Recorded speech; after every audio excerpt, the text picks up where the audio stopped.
তোমরা নিশ্চয়ই order of an element of A group এর যে লেকচার 2 এর ভিডিওটা আমি দিয়েছিলাম ইউটিউবে, সেটা তোমরা অবশ্যই সবাই খুব সুন্দরভাবে দেখে ফেলেছো এবং খাতায় সেগুলিকে পড়ার সাথে সাথে নোট ডাউনও করে ফেলেছো।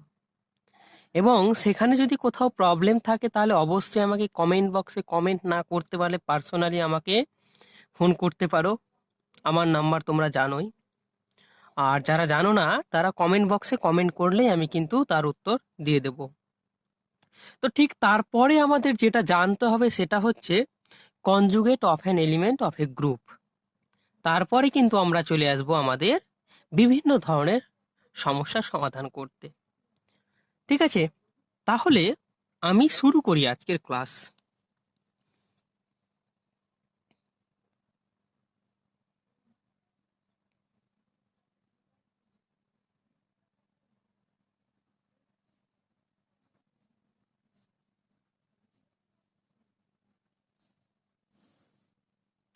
আজকের ক্লাসের টপিকটাই হলো conjugate of an element of A group. তাহলে আমরা কনজুগেটটা কি, কনজুগেটটা জানার চেষ্টা করব।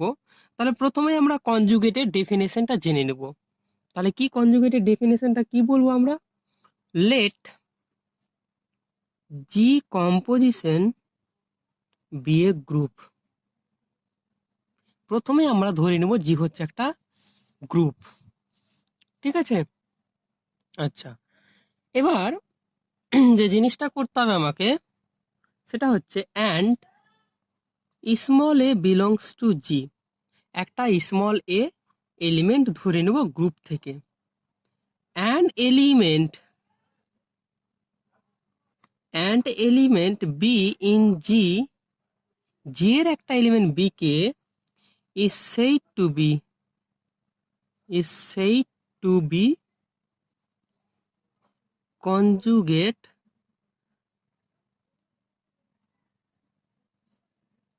of a। বি জি এর একটা এলিমেন্ট বি কে বলা হবে কনজুগেট অফ এ এর conjugate if there exist an element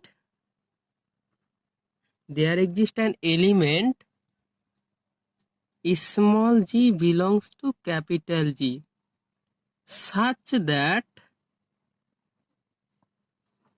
B equal to small g composition A composition G inverse। বুঝে গেল জিনিসটা? হোয়ার কমা দিয়ে লিখবো হোয়ার G inverse is the inverse element of G। তাহলে আমরা কি বলবো? জি ইনভার্সটাকে বলবো, এইটাকে বলবো জি এর ইনভার্স এলিমেন্ট। তাহলে এই হলো আমার ডেফিনেশন। টোটাল কথা হলো যে G let G composition be a group and a belongs to G. G কে আমরা একটা গ্রুপ ধরে নিলাম এবং এ হলো জি এর একটা এলিমেন্ট। অ্যান এলিমেন্ট একটা এলিমেন্ট বি ইন জি, তাহলে জি এর একটা এলিমেন্ট বি কে ইজ সেই টু বি বলা হবে কনজুগেট অফ এ এর কনজুগেট বলা হবে ইফ যদি দেয়ার এক্সিস্ট অ্যান এলিমেন্ট, যদি সেখানে একটা এলিমেন্ট থাকে স্মল জি বিলংস টু জিতে, মানে জিতে যদি স্মল জি বলে একটা এলিমেন্ট থাকে সাচ দ্যাট যাতে করে small b equal to G composition A composition G inverse হবে, যেখানে where G inverse is the inverse element of A. তাহলে এই যে সাইনটা দেওয়া আছে জি এর মাথায় -1, এটাকে বলা হবে জি এর ইনভার্স। যদি এই রিলেশনটা আমাদের হোল্ড করে তাহলে আমরা বলবো বিটাকে এর কনজুগেট বলবো। এই হলো ডেফিনেশনটা। তাহলে চলো যাই আমরা একটা ডেফিনেশনের সাথে সাথে একটা এক্সাম্পলও পড়ে ফেলি। আমরা ফার্স্ট যে এক্সাম্পলটা পড়ব সেই এক্সাম্পলে আমরা দেখার চেষ্টা করব যে গ্রুপের কোনো একটা এলিমেন্ট নিজেই নিজের কনজুগেট এলিমেন্ট হচ্ছে। তাহলে আমি প্রথম এক্সাম্পলটাতে কি বলেছি? A is the conjugate element of A. তাহলে এ হচ্ছে এর কনজুগেট এলিমেন্ট। তাহলে এটাকে আমরা কিভাবে প্রকাশ করার চেষ্টা করব তুমি লক্ষ্য করো। প্রথমে ধরে নিলাম ইন গ্রুপ জি কম্পোজিশন। যদি একটা জি কম্পোজিশন গ্রুপ নিই তাহলে এই জি কম্পোজিশন গ্রুপে easy is the identity element. তাহলে এটা হলো আইডেন্টিটি এলিমেন্ট। তাহলে আমরা এটাকে এভাবে লিখতেই পারি, তুমি জানো, ভালো করে দেখো। ই কম্পোজিশনে, আচ্ছা ই কম্পোজিশনে মানে কত? ই কম্পোজিশনে মানে হচ্ছে এ, আবার এর সাথে যদি আবার ই এর কম্পোজিশন নিই আমি, এটা ইনভার্স নিলাম। তুমি জানো ই এর ইনভার্স মানে আইডেন্টিটির ইনভার্স কিন্তু আইডেন্টিটি নিজেই হয়। তাহলে ই কম্পোজিশন এ কম্পোজিশন ই ইনভার্স মানে ই। তার প্রথমে দেখো এই দুটো যদি আমি কম্পোজিশন নিই তাহলে এই কম্পোজিশন এ মানে এ, আবার এর সাথে ই এর ইনভার্স মানে ই এর ইনভার্স মানে তো ই নিজে। তাহলে এ কম্পোজিশন ই ইনভার্স মানে এ, ই ইনভার্স মানে ই, তাহলে এ কম্পোজিশন ই আসবে আবার, তাহলে কি আলটিমেটলি এ আসলো। তাহলে এভাবে লিখতে পারি, বুঝা গেল? তাহলে এটাকে আমরা এভাবে লিখতে পারি, ঠিক আছে? সো সো তাহলে আমি এটা বলতে পারি যে আহ, এটা কি হলো নিজে নিজের ইনভার্স। কারণ অ্যাকচুয়ালি দেখো আমরা এটাকে কি করেছিলাম, আমরা দেখো বি একটা এক্সিস্ট করছিল এলিমেন্ট, যাতে করে জি কম্পোজিশন এ কম্পোজিশন জি ইনভার্স লিখতে পারি। তাহলে আমরা এটাকেই লিখতে পারছি, তাহলে এখানে বিটাকে কি বলতাম? এর কনজুগেট বলতাম। তাহলে দেখো আমি এটাকে এ দিয়েই লিখতে পেরেছি। তাহলে এখানে কি বলতে পারি? এখানে আমি একটা জিনিস বলতে পারি যে আহ, এই বিটাই হচ্ছে এটাই হচ্ছে এর কনজুগেট। সো আমরা বলতে পারি so A is the conjugate element of A. A হলো কথাটা আমার, বুঝা গেছে? আচ্ছা, এবার আমি যদি মনে করলাম একটা এক্সট্রা ভাবে লেখার চেষ্টা করছি, কিছু ভালো করে লক্ষ্য করে এক্সট্রা ভাবে কি লেখার চেষ্টা করছি। If B is conjugate of A, মনে করলাম বিটা হলো এর কনজুগেট, দেন তাহলে আমি কি লিখতে পারি? এটাকে এভাবে লিখলাম, দেন তাহলে এভাবে লিখতে পারি, দেখো তো, A is also conjugate of B. তাহলে আমি বললাম যে আমি বলছি যে বিটা হচ্ছে এর কনজুগেট, তাহলে আমরা বলতে পারি এটা হচ্ছে বি এর কনজুগেট, মানে উল্টো ভাবেও লিখতে পারি, ঠিক আছে? তাহলে দেখো অতএব দিয়ে লিখতে পারি এটাকে, ভালো করে লক্ষ্য করো জিনিসটা কি বলতে চাইছি। বি ইকুয়াল টু, মনে করলাম প্রথমে বলেছি B is a conjugate of A, তাহলে বিটাকে এভাবে লিখতে পারি G composition A composition G inverse for some কিছু স্মল জি বিলং করছে জিতে। এটা হচ্ছে কথা, ঠিক আছে? তাহলে এখানে আমি যদি, তাহলে তুমি দেখতে পাচ্ছ এটাকে বিটাই কি করতে পারলাম? এর কনজুগেট হিসেবে লিখতে পারলাম। এবার আমি উল্টো ভাবে কি করছি দেখো, আমি এদিকে কিন্তু লেফট হ্যান্ড সাইডে একটা কম্পোজিশন জি ইনভার্সের কম্পোজিশন নিচ্ছি, কারণ ফর সাম জি, জি যদি জিতে থাকে, স্মল জি যদি জিতে থাকে, তাহলে তুমি ভালো করে জানো যে প্রত্যেকটা গ্রুপের কিন্তু একটা করে ইউনিক ইনভার্স থাকে গ্রুপে। তাহলে কিন্তু জি ইনভার্সটা থাকছে, আর থাকছে বলে এই কম্পোজিশনটা লিখতে পারছিলাম। তাহলে আমি এদিকে জি কম্পোজিশন নিতে পারি। এখানে দেখো কি করলাম, জি ইনভার্স নিলাম আমি কম্পোজিশন, জি কম্পোজিশনে জি ইনভার্স, বোঝা গেল? এবার কি করলাম, সাথে সাথে আমি কি করলাম যে এর ডান সাইডে একটা কম্পোজিশন নিলাম, কি অর দিয়ে লিখছি দেখো, G inverse composition B, composition G equal to G inverse composition, G কম্পোজিশনে কম্পোজিশন জি ইনভার্স, এখানে নিলাম কম্পোজিশন জি। বোঝা গেল জিনিসটা? এবার তুমি ভালো করে দেখো, গ্রুপ কিন্তু অ্যাসোসিয়েটিভ প্রপার্টি হোল্ড করে। হ্যাঁ, 2 নম্বর প্রপার্টি, ক্লোজার প্রপার্টির পর অ্যাসোসিয়েটিভ প্রপার্টি। তাহলে আমরা এটা কি করছি, ব্র্যাকেট গুলো চেঞ্জ করতে পারি। তাহলে জি কম্পোজিশন, কম্পোজিশন জি, কম্পোজিশনে কম্পোজিশন জি ইনভার্স কম্পোজিশন জি। বোঝা গেল জিনিসটা? এভাবে কিন্তু আমি কনসিডার করতেই পারি। এবার তুমি জানো জি হচ্ছে একটা এলিমেন্ট, তাহলে জি ইনভার্স কম্পোজিশন জি মানে জানি আমরা ই হবে, কম্পোজিশন জি ইনভার্স কম্পোজিশন জি কত হবে ই। তাহলে এখান থেকে কি লিখতে পারি? এ লিখতে পারি। কেন? ই কম্পোজিশন এ মানে ই এ, আর এ কম্পোজিশন মানে আবার এ। তাহলে আমরা কি লিখতে পারলাম? G inverse composition B composition G. অতএব বলতে পারি এটা লাস্টলি কি পেলাম আমরা, দেখো লাস্টলি লিখতে পারলাম A equal to G inverse composition B composition G. তাহলে তুমি দেখো আমরা এইভাবে কিন্তু এটাকে লিখতে পারলাম। তাহলে যদি এটা লিখতে পারি, তাহলে কিন্তু আমরা এখান থেকে এটা বলতে পারি ব্যাপারটাকে, ঠিক আছে? তাহলে এটাকে এইভাবে লিখলাম, এখান থেকে আসছি দেখো, এভাবে লিখছি দেখো, জি ইনভার্স একটা এলিমেন্ট কম্পোজিশন বি কম্পোজিশন জি ইনভার্স তার ইনভার্স, তাহলে আমরা আলটিমেটলি কি পেলাম? অতএব এ ইকুয়াল টু এক্স কম্পোজিশনে composition X inverse where X equal to G inverse. For some, এখানে লিখলাম for some X belongs to G, লিখতে পারি তো? কারণ আমরা জি ইনভার্সটাকে এক্স এলিমেন্ট ধরে নিলাম, তাহলে জি ইনভার্সটাকে এক্স এলিমেন্ট ধরে নিলে আমি কি পাবো? তাহলে এটা এক্স ইনভার্স হবে। তাহলে আমরা কি পেলাম আলটিমেটলি? উই shows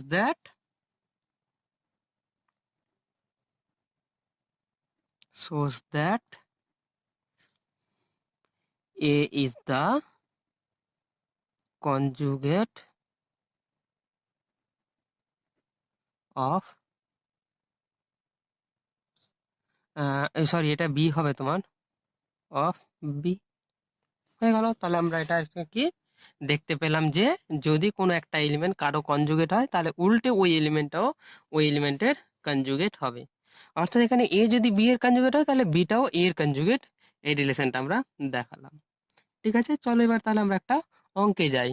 আমরা এক্সারসাইজ 2 এ বলছি let G composition be a group and A belongs to G, prove that any conjugate of A has the same order as that of A. Full stop. বলছে let G composition be a group and A belongs to G, prove that any conjugate of A has the same order as that of A. তাহলে বলছে যদি জি একটা composition একটা group হয় এবং এ যদি জি এর এলিমেন্ট হয় তাহলে বলছে এর যে কোনো কনজুগেটের অর্ডারটা কি হবে? সেম হবে। এর যে কোনো কনজুগেট অর্ডারটা কি হবে? এর অর্ডার যেটা আছে সেটার সাথে সেম হবে। এবং এখান থেকে আমাকে ডিডিউস করতে বলছে and deduce that order of A composition B equal to order of B composition A for A, B belongs to G. তাহলে এ বি এর আন্ডারে যেটা এলিমেন্ট থাকবে দুটো, সেক্ষেত্রে আমরা এটা প্রুফ করতে হবে। তা চলো দেখি কিভাবে প্রুফ করা যায়। তাহলে চলো প্রুফে লিখছি আমরা প্রুফ। তাহলে প্রথমে কি করো? আমরা ফার্স্ট পার্টটা প্রুফ করব। কি বলছে? প্রথমে ধরে নেব let G composition be a group and A belongs to G, then let order of A equal to কি ধরে নেব আমরা? ফাইনাইট, একটা ফাইনাইট অর্ডার ধরে নেব স্মল এম। ঠিক আছে, অতএব তাহলে আমরা বলতে পারি A two the power M equal to কত হবে? অর্ডারের ডেফিনেশন অনুযায়ী এটা লিখতে পারি আমি। And let B is the conjugate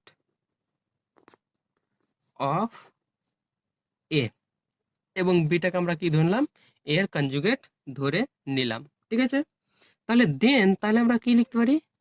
then B equal to এটা লিখতে পারি কনজুগেটের ডেফিনেশন অনুযায়ী জি কম্পোজিশনে composition G inverse semicolon for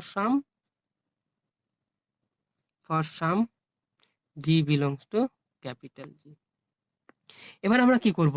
যেহেতু আমাকে দেখাতে বলেছে বি এর অর্ডার কত দেখাতে হবে? এম দেখাতে হবে, কারণ এর অর্ডার ওর যে কোনো কনজুগেট অর্ডার সেম হবে। এখানে এর অর্ডার আমরা কি ধরেছি? ফাইনাইট ধরেছি স্মল এম। তাহলে বি এর অর্ডারটাও কি হওয়া উচিত? স্মল এম হওয়া উচিত। তাহলে b to the power m কত হওয়া উচিত? ই হওয়া উচিত। তাহলে ই আসছে কিনা আমরা দেখে নিই, এবং ই আসলেও সেখান থেকে আমরা বলতে পারবো না, কারণ লিস্ট পজিটিভ ইন্টিজার হতে হবে এমটাকে। তাহলে দেখি কি হচ্ছে। অতএব B to the power M করো, তাহলে কত হবে? G composition G inverse whole to the power small M. তাহলে তুমি ভাবো এটা এম টাইমস মাল্টিপ্লাইড আছে, মানে এম টাইমস কম্পোজিশন আছে। তাহলে এখানে আমরা তো ইন জেনারেল কম্পোজিশনটাকে মাল্টিপ্লাই ধরে নিই, যদি আমাকে কিছু বলে না দেয় ইন জেনারেলি, তাহলে ওটাই করছি। দেখো জি কম্পোজিশন জি ইনভার্স কম্পোজিশন জি inverse composition dot composition G composition এ কম্পোজিশন জি ইনভার্স ব্র্যাকেট লাগা এম টাইমস, আমরা এম টাইমস এই কাজটা করব, ঠিক আছে। তাহলে চলো, তাহলে প্রথমে আমরা একটা কাজ করছি, দেখে নাও ব্যাপারটা। আমরা এই যে এইটা কম্পোজিশন, তাহলে এই দুটো কম্পোজিশন নিচ্ছি, দেখো এখানে জি জি কেটে যাবে, তাহলে এই স্কোয়ার আসবে। তাই প্রথমে যেটা করছি তুমি লক্ষ্য করো, জি কম্পোজিশন এ কম্পোজিশন জি ইনভার্স কম্পোজিশন জি এখানে নিলাম, এবং কম্পোজিশনে কম্পোজিশন জি ইনভার্স। এবার আমরা কি করলাম, এইখানে ব্র্যাকেটটা মারলাম, কোনো অসুবিধা নাই। কম ডট ডট নিলাম, কম্পোজিশন জি ইনভার্স, সাইড লিখলাম এম টাইমস। বোঝা গেল জিনিসটা, এটা লিখলাম এবার। আচ্ছা, তাহলে এখান থেকে লক্ষ্য এটা ই আসবে, তাহলে ই, তাহলে এটা কত আসবে, জি কম্পোজিশন এটা কত আসবে, এ কম্পোজিশন ই আসা উচিত, তাই তো। তাহলে এখানে কত আসে, ই আসা উচিত, তাহলে ই লিখলাম কম্পোজিশন এ কম্পোজিশন জি ইনভার্স। এই ব্যাপারটা আমি কিন্তু করলাম, কম্পোজিশন ডট ডট কম্পোজিশন এ কম্পোজিশন জি ইনভার্স ব্র্যাকেটে এম টাইমস। বোঝা গেল। এবার এখানে কি করব, এ কম্পোজিশনে তাহলে এ স্কোয়ার আসবে, g composition a square composition G inverse, তাহলে আবার কম্পোজিশন আসবে ডট ডট ডট কম্পোজিশন জি ইনভার্স ব্র্যাকেটে এম টাইমস। তাহলে এভাবে চলতে চলতে আমার কি আসবে, দুটোতে করলাম এ স্কোয়ার, তাহলে এম টাইমসে কত আসবে, composition A dot dot dot dot composition কত হবে, জি কম্পোজিশন, তাহলে এটা কত হবে, এম টাইমস আসবে, তাহলে g composition a to the power m composition G inverse, তাহলে এটা কত আসবে তোমার, জি কম্পোজিশন জি ইনভার্স অ্যাস, যেহেতু a to the power m equal to e, তাহলে এটা কত আসবে, জি কম্পোজিশন, এটা জি ইনভার্স নিলাম, তাহলে এটা কত আসবে ই, ঠিক আছে। তাহলে অতএব কি পেলাম, এখানে অতএব দিলাম b to the power m equal to কত পেলাম আমরা, ই পেলাম। তাহলে আমরা এখানে কি বলতে পারবো, এমটা বি এর অর্ডার হতেও পারে নাও পারে, তাহলে এমটাকে আমাকে দেখাতে হবে লিস্ট পজিটিভ ইন্টিজার। তাহলে আমরা কি দেখবো এখন, ই পসিবল লেট, তাহলে আমরা এখন দেখানোর চেষ্টা করব ই পসিবল লেট যে এম এর চেয়ে ছোট আরো একটা ইন্টিজার এক্সিস্ট করছে। E possible let there exist, e possible let g to the power a composition G inverse whole to the power কে ইকুয়াল টু ই হয়, কারণ এটা মানেই তো জি বি, তাই তো। তাহলে বি টু দি পাওয়ার কে মানে কি দেখাতে হবে, এটা দেখাতে হবে for some positive integer k less than m. যদি আমরা এটা দেখাতে পারি, মানে কন্ডিশনটা যদি শর্ত হোল্ড করে, তাহলে কিন্তু আমরা বলবো এই বি এর অর্ডার হচ্ছে কে, কিন্তু সেটা কন্ট্রাডিকশন আসবে, কারণ আমাকে এ এর অর্ডার আর বি এর অর্ডার সেম দেখাতে হবে। চলো যাই, তাহলে কন্ট্রাডিকশনে কি ব্যাপারটা বলছে এটা ধরলাম, তাহলে কাজটা করি, কত দূর হচ্ছে চলো।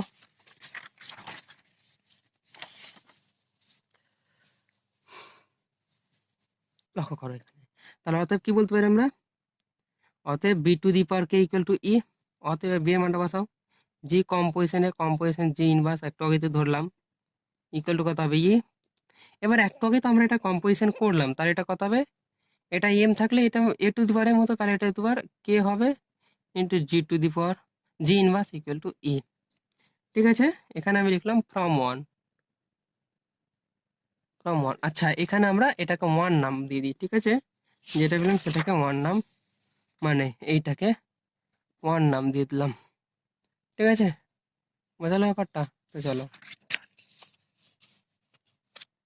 বোঝা জিনিসটা। তাহলে এখানে কত হচ্ছে, এবার এখান থেকে একটা কাজ করছি, দেখো এদিকে জি ইনভার্স কম্পোজিশন, অতএব জি ইনভার্স কম্পোজিশন ছিল আমরা এদিকে composition a to the power কে, আর এখানে একটা কম্পোজিশন আছে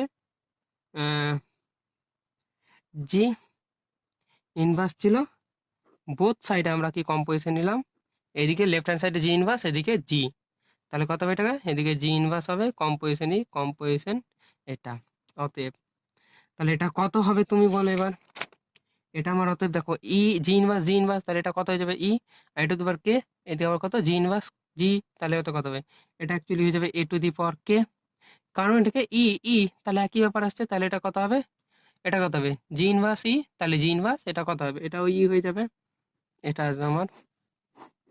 তাহলে এখান থেকে কি বলতে, হুইচ ইজ এবার তুমি বলো আমরা কেটাকে কি ধরেছি, এম থেকে ছোট ধরেছি পসিবল লেট যদি সম্ভব হয়। তাহলে এখানে তুমি লক্ষ্য করো আমরা এমটাকে কেটাকে কিন্তু লেস দেন এম ধরেছি, দেখো কেটাকে লেস দেন এম ধরেছি, ঠিক আছে। তাহলে এটা লেস দেন এম যদি হয়, এ টু দি পাওয়ার কে ইকুয়াল টু ই যদি হয়, এটা কোনোদিন পসিবল না, কারণ আমরা a to the power m equal to e ধরেছি। এই যে এখানে দেখো এ টু দি পাওয়ার ই ধরেছি, মানে এমটা হচ্ছে লিস্ট পজিটিভ ইন্টিজার, কারণ এমটা হচ্ছে এর অর্ডার। তাহলে এ টু দি পাওয়ার কে ইকুয়াল টু এটা কোনোদিন হতে পারে না, হুইচ ইজ কন্ট্রাডিকশন অ্যাস, যেহেতু order of a equal to m, therefore there does not exist any small k less than m for which b to the power k equal to e, অতএব order of b equal to কত হবে, m. এটাই হয়ে গেল, ঠিক আছে। অতএব order of a equal to order of b equal to same, এই প্রুফটা হয়ে গেল। এবার আমরা কি করব, কেস টু ধরবো। এটা তো আমরা ফাইনাইট ধরলাম, এবার ইনফাইনাইট ধরে নিয়ে কাজটা করব, ঠিক আছে। তাহলে ধরো এবার কেস টু, কেস টু কি বলছে, let order of a equal to কি ধরবো আমরা, ইনফাইনাইট। তাহলে আমাকে দেখাতে হবে ইনফাইনাইট অ্যান্ড ধরে নিলাম and b is the conjugate of a, এর কনজুগেট ধরলাম, ঠিক আছে।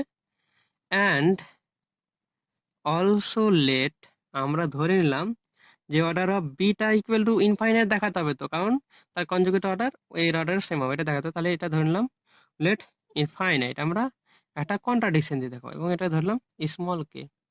আচ্ছা কি ধরবো, স্মল আর ধরে নিই তোমাদের সুবিধার্থে। তাহলে এটা কি লিখতে পারি, বি টু দি পাওয়ার কত লিখতে পারি, ই লিখতে পারি। এবার কি করবো, বি এর মান তো জানি, কনজুগেট হলে কি লেখা যায়, g composition, sorry g composition A composition G inverse r equal to কত, e semicolon for some G belongs to capital g, ঠিক আছে। আচ্ছা তাহলে এটা কি জানি এবার, জি composition a to the power r হবে composition g, g inverse equal to e, এখানে বাই ওয়ান দিতে পারি আমরা, কারণ একটা আগে বাই ওয়ানে করেছি আমরা, ঠিক আছে। তাহলে অর দিয়ে কি লিখতে পারি দেখো, আমরা একই রকম ভাবে g inverse composition a to the power composition G inverse composition G equal to G inverse composition g লিখতে পারি। তাহলে এখান থেকে কত, এটা ই, এটা ই, তাহলে অতএব কত আসবে, a to the power r equal to e আসবে, এটা হওয়া উচিত, ঠিক আছে। হুইচ কন্ট্রাডিক্টস, কারণ a to the power r equal to e হয়ে যাওয়া মানে এই আর যদি এর অর্ডার নাও হয়, তাহলে আরটা কি করবে, এর অর্ডারকে ডিভাইড করবে। বাট এর অর্ডার কত ধরেছি আমরা, ইনফাইনাইট, এর অর্ডার কত আছে, ইনফাইনাইট। তাহলে ইনফাইনাইট নাম্বারকে কখনো আর ডিভাইড করতে পারে না, অর্থাৎ which contradicts that order of a equal two infinite. তাহলে অর্ডারের কথা হচ্ছে ইনফাইনাইট। তাহলে হেন্স কি বলতে পারি, হেন্স দিয়ে আমরা বলতে পারি হেন্স অর্ডার অফ বি কত হবে, ইনফাইনাইট। অতএব order of a equal to order of B. তাহলে আমার কাজ কিন্তু হয়ে গেল এইটুকুতে, ঠিক আছে। তাহলে আমরা কি বলতে পারি, আমার কাজ হয়ে গেল, কারণ কনজুগেট অর্ডার আমরা দেখাতে পারলাম। তাহলে hence the theorem is done. তাহলে হেন্স প্রুভড হয়ে গেল, আর লেখার দরকার নাই। এবার আমরা চলে আসবো দ্বিতীয় ক্ষেত্রে। দ্বিতীয় ক্ষেত্রে অঙ্কটা কি বলছিল দেখো, ডিডিউস করতে বলেছিল, আমাকে কি করতে বলেছিল, ডিডিউস করতে বলেছিল। তাহলে ডিডিউসের কাজটা আমরা করে ফেলি। তাহলে দ্বিতীয় পার্ট কি বলেছে, কোশ্চেনটা লক্ষ্য করো তোমরা ভালো করে, খাতায় লিখে নিয়েছো আশা করি। বলছে নাও এ কম্পোজিশন বি আমি কত লিখতে পারি, can be expressed as a composition b. ভালো করে লক্ষ্য করো জিনিসটা আমি ঠিক লিখছি কিনা। তাহলে কত হবে, a composition B composition a a inverse. দেখো এবি নিলে কম্পোজিশন কত হবে, এবি থেকে গেল, এ কম্পোজিশন ইনভার্স কত হয় ই, তাহলে এবি থেকে গেল, এবি এবি থেকে গেল, কোনো প্রবলেম নাই এটুকু। আচ্ছা তাহলে তো লিখতে পারি এখান থেকে, তো a composition b is the conjugate of b composition a. অতএব কি বলতে পারি, order of a composition b equal to order of b composition a. একটু আগেই দেখলাম, একটু আগে আমরা উপরে প্রুফটা করলাম, ঠিক আছে। তাহলে প্রুফ, তাহলে আমার এক্সারসাইজ 2টা টোটালি প্রুফ করে ফেললাম। বোঝা যাচ্ছে জিনিসটা? আচ্ছা তাহলে চলো এরপরে আমরা কনজুগেট দিয়ে আবার একটা এক্সারসাইজ সলভ করে ফেলি, যেটা থিওরেম টাইপের বলতে পারো, খুব ইম্পর্টেন্ট বলতে গেলে বলা যায়, এটা একটা প্রপার্টি, খুব ভালো জিনিস, তোমরা কিন্তু করে রাখতেই পারো। তাহলে চলো সেই জিনিসটা আমি লিখি। তাহলে থিওরেমটা কি বলবো, থিওরেমটা হলো let G composition be a, sorry এটা লিখবো, let G be a non empty set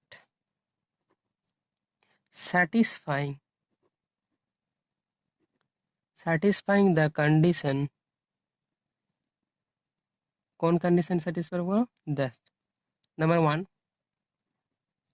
G is closed under a binary composition. যেটা কি করলাম, একটা বাইনারি কম্পোজিশন রেসপেক্টে ক্লোজ হলাম, এইটা ঠিক আছে। এবার কি করব, number 2 g is associative, number 3 there exist and element e belongs to g such that, যাতে করে e composition equal to a for all a belongs to g হয়। 4 নম্বর কি করব, for each element a belongs to g there exist an element a dash belongs to g such that, যাতে করে a in dash composition a equal to e. Then তাই বলছে, দেন তাহলে কি হবে, prove that g composition is a group. তাহলে আমাকে এটা প্রুভ করতে হবে। তাহলে প্রথম কথা হলো, যে একটা নন এমটি সেট যদি হয়, তাহলে বলছে, এবং 1 নম্বর বলছে একটা বাইনারি কম্পোজিশন, এটা রেসপেক্টে জি হচ্ছে ক্লোজড, জি হচ্ছে অ্যাসোসিয়েটিভ, অ্যান্ড সেখানে একটা এলিমেন্ট ই থাকছে, যাতে করে লেফট হ্যান্ডে, এটাকে লেফট হ্যান্ডে যে কোনো একটা মানে যে কোনো জি এর এলিমেন্টের সাথে কম্পোজিশন হলে ওই এলিমেন্টটা ফেরত আসে। তাহলে আমি এখান থেকে বলতে পারছি যে লেফট আইডেন্টিটি এক্সিস্ট করছে, আমাকে দেখাতে হবে রাইট আইডেন্টিটি এক্সিস্ট করছে। For each element a belongs to g, এবং জি এর প্রত্যেকটা এলিমেন্টের জন্য there exist an element a dash, তাহলে জিতে একটা এ ড্যাশ এলিমেন্ট থাকছে, যার জন্য a dash composition a equal to e হয়। তার মানে এখান থেকে এ ড্যাশটা হচ্ছে left inverse element of a, আমাকে দেখাতে হয় রাইট ইনভার্স আছে। Then prove that g composition is a group. তাহলে দেখো গ্রুপের 4টা প্রপার্টির মধ্যে 1 নম্বর হোল্ড করে যাচ্ছে, 2 নম্বর হোল্ড করে যাচ্ছে, 3 নম্বরে লেফট আইডেন্টিটি হচ্ছে, রাইট আইডেন্টিটি দেখাতে পারলে কাজ হবে, এখানে লেফট ইনভার্স হচ্ছে, রাইট ইনভার্স দেখাতে পারলে কাজ হয়ে যাবে। তাহলে আমার দুটো জিনিস প্রুভ করতে হবে, এখানে a composition equal to a দেখাতে হবে, আর এখানে a composition a inverse a dash equal to a দেখাতে হবে। এই দুটো দেখাতে পারলে আমার গ্রুপের 4টা প্রপার্টি হোল্ড করবে, তাহলে আমি সেখানে জি নন এমটি সেটটাকে গ্রুপ বলতে পারবো।